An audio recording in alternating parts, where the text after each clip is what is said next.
On est parti. On y va.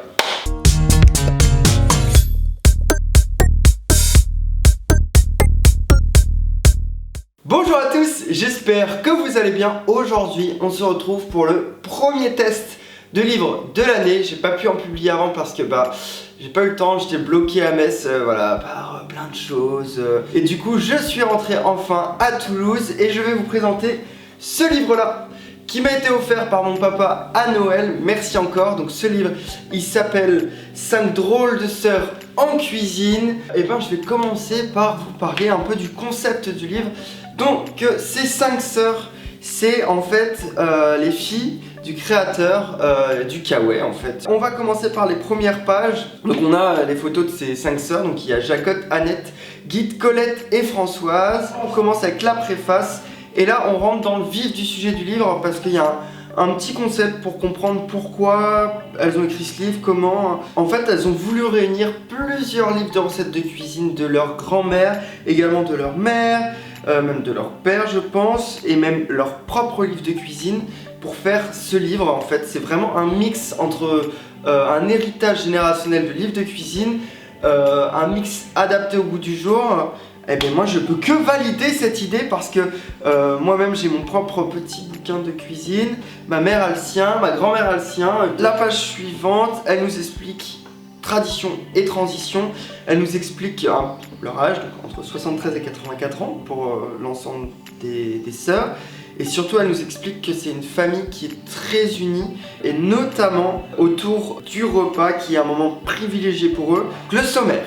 Il est constitué, on commence par les préparations diverses, les soupes, les entrées, les plats, les desserts et les papis s'en souviennent. Je reviendrai par la suite sur cet encart pour vous en parler un peu plus. On commence par les préparations diverses. Donc ce que je voulais vous dire et ce que je trouve très bien parce que souvent j'ai un peu de mal avec les photos culinaires qui cachent un peu la vérité, justement qui sont un peu des adaptations de ce qu'on peut faire, des embellissements de la recette. C'est pour ça que ça a l'air toujours super beau.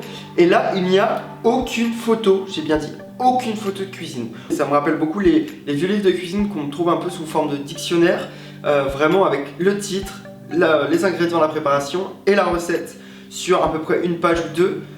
Quelquefois on a des photos, je le disais, mais ça me rappelle vraiment ces bouquins de cuisine, genre la bonne cuisine française. Il doit en avoir un là, la bonne cuisine d'aujourd'hui par exemple. On a pas beaucoup de photos ou des photos d'époque, donc dans les années 80 c'était pas la folie des photos, et je trouve ça très bien parce que j'ai un peu de mal des fois avec les photos culinaires. Moi-même j'ai du mal à prendre mes propres photos culinaires sans déformer la réalité. Pour ceux qui me suivent depuis longtemps, en fait je veux vraiment faire des photos très simples parce que je suis obligé d'illustrer mes recettes pour pouvoir donner un maximum de réalité. C'est pour ça qu'elles sont peut-être pas top qualité et je veux vraiment pas les embellir, je veux rester sur ce côté brut, on peut brut, oui brut, voilà à peu près pour parler de moi.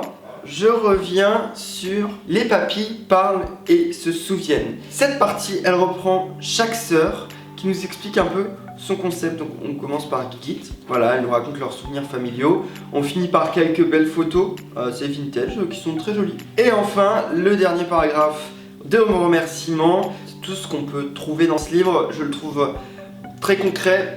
Il va vraiment droit au but. Moi j'adore et je ne peux que valider.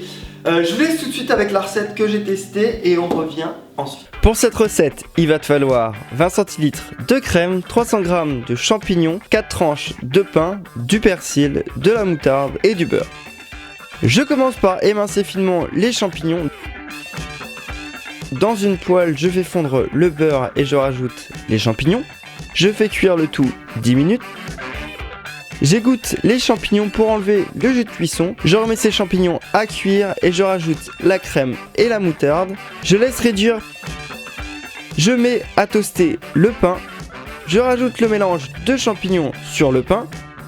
Je saupoudre de persil et c'est terminé. Seule petite critique, attention à l'assaisonnement, il n'est pas mentionné dans la recette. Voilà, ce test est terminé. La recette était vraiment très bonne. Ce mélange crème, champignons, moutarde, je le connaissais déjà parce que ma maman le faisait déjà, donc je ne peux qu'approuver également. D'ailleurs, je l'ai sorti la semaine dernière, un concours de circonstances, mais je le recommande ce bouquin. Il n'est pas très cher, il est à 18,90 € concernant l'éditeur. J'ai trouvé que en coordination éditoriale Raveonceau, je me suis un peu renseigné, c'est un éditeur qui est du nord de la France, qui reste logique parce qu'elles viennent du nord de la France. Voilà ce qu'on peut dire sur ce livre. Foncez si vous avez envie d'un livre qui se transmet de génération en génération. Ça me fait un peu penser au livre de On mange quoi ce soir de Sylvia Gabé que j'avais adoré également. Ben voilà tout ce qu'on peut dire. Si on peut dire aussi que cette vidéo est terminée, qu'on peut se retrouver la semaine prochaine, que mon Twitter, mon Facebook et mon Instagram, comme les infos sur ce bouquin, on peut le retrouver dans la barre d'infos tout simplement. Une très bonne journée. Wouh!